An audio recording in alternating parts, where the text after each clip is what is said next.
importantíssima, que promove a educação, né? Promove a leitura, promove a intelectualidade. Eu admiro demais pessoas assim, é professor, não à toa, promove tanta educação e civilidade também nas redes sociais. Abraçando o Adriano Hélio também, tá conosco. Grande Adriano. Negro, sempre conosco aqui na Rádio Jornal, um abração para ele. O professor Gibson tá fazendo lá o curso da CBF, viu, Igor?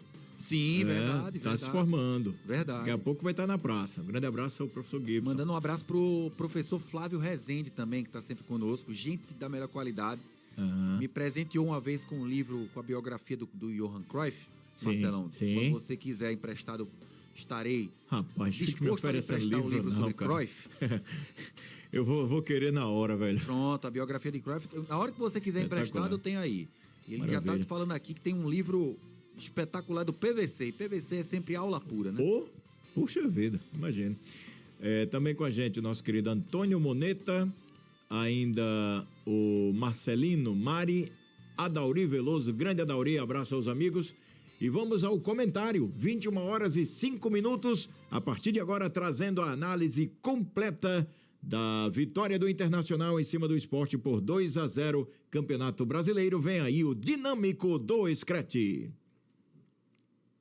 Igor Moura. Pronto, ganhei 2 vinhetas logo. Foi, você viu que foi uma no agudo e outra no grave, né? Exatamente. Aldo deixou, é bonzinho. Se fosse Emílio Bezerra, tinha cortado o microfone. Ele corta, viu? Foi, né? Isso. Foi, né? Só faltou quem é ele? É verdade, isso mesmo.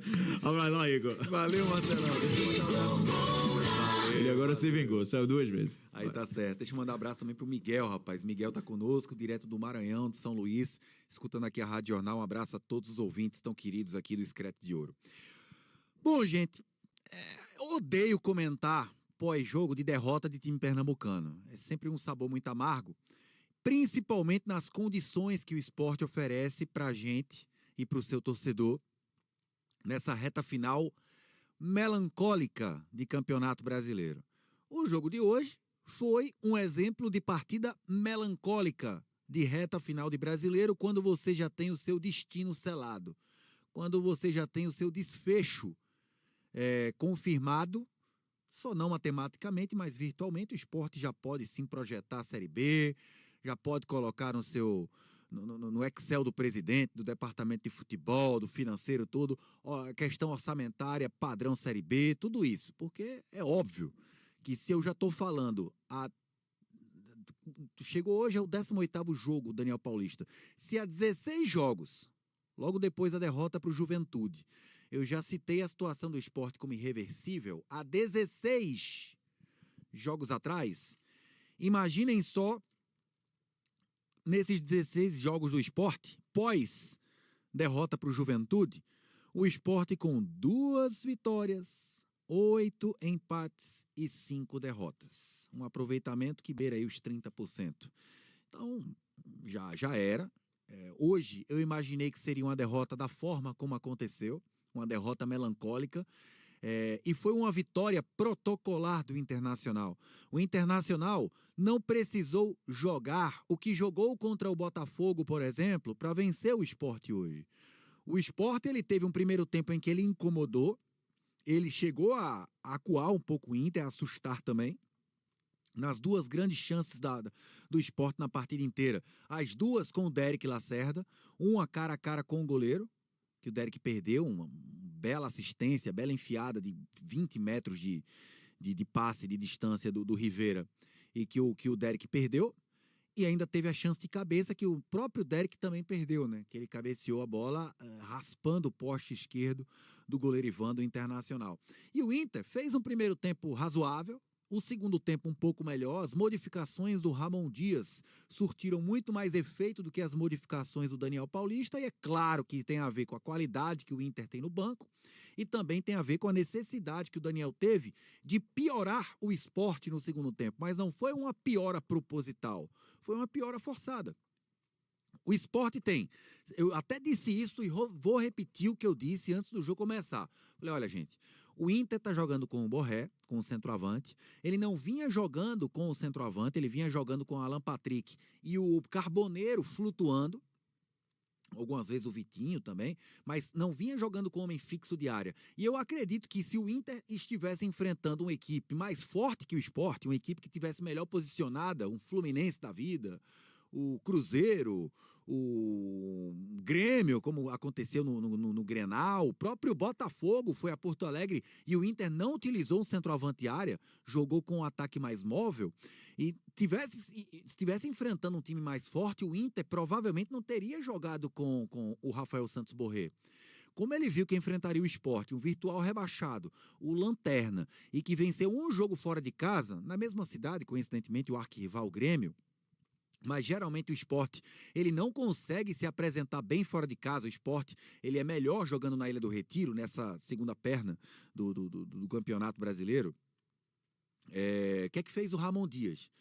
Ele perdeu o Alan Patrick, o jogador disparadamente mais criativo do elenco do Inter, tecnicamente falando, disparado também, o melhor jogador que o Inter tem no seu elenco, e ele coloca o Borré.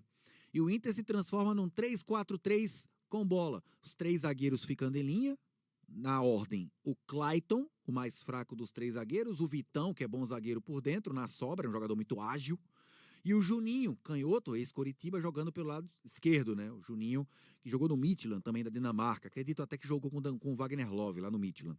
Aí você tinha uma linha de 4, o Aguirre na ala direita, o Bernabé na ala esquerda, aliás, dois tanques de guerra, né? Esses 2 laterais que o Inter tem, 2 carros de Fórmula 1, porque os caras são muito rápidos, fôlego apuradíssimo, aguentam a intensidade de ir, voltar, ir, voltar, ir, voltar o tempo todo.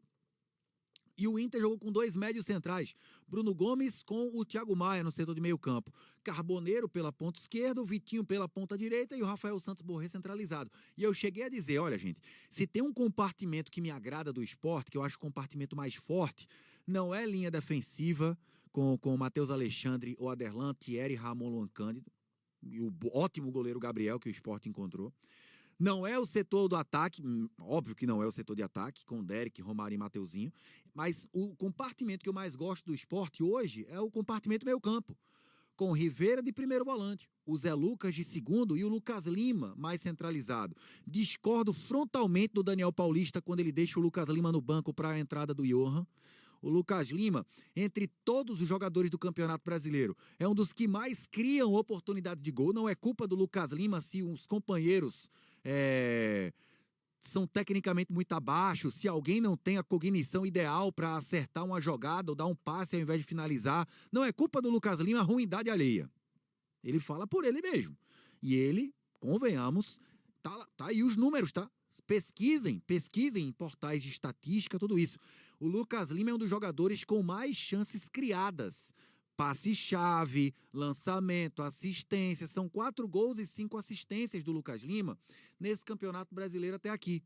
9 participações diretas em gol do Lucas Lima para um ataque que só fez, estou indo aqui, em 21 gols. O ataque do Sport fez 21 gols. Desses 21 gols que o Sport fez, 9 teve assistência ou gol marcado pelo Lucas Lima. A gente está falando de pouco menos da metade. A gente está falando aí de um número beirando os 40%. É muita coisa. É muita coisa.